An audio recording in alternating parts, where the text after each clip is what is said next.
गजा में इसराइली हमले जारी हैं। काबिज इसराइली फ़ौज अपने जराइम छुपाने के लिए हक़ाइक़ बताने वाली आवाज़ें भी दबा रही है। ताज़ा सेहूनी कार्रवाइयों में 5 सहाफ़ियों समेत मुतादिद फ़लस्तीनी शहीद हो गए। शहीद होने वालों में गजा के मारूफ सहाफ़ी अनस शरीफ भी शामिल हैं। इसराइली फ़ौज ने अल-शिफ़ा अस्पताल के बाहर कायम मीडिया कैंप को निशाना बनाया। इसराइली फ़ौज ने सहाफ़ियों के कत्ल की जिम्मेदारी कबूल कर ली।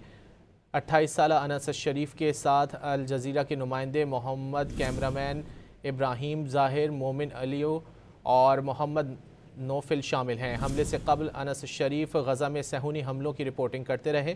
गजा में इसराइली हमलों में शहदा की तादाद 61,430 हो चुकी है, जबकि 1.5 लाख से ज़ायद फ़लस्तीनी ज़ख्मी हैं। लाखों बेघरों की असल तादाद का तयन करना इंतहाई मुश्किल हो चुका है।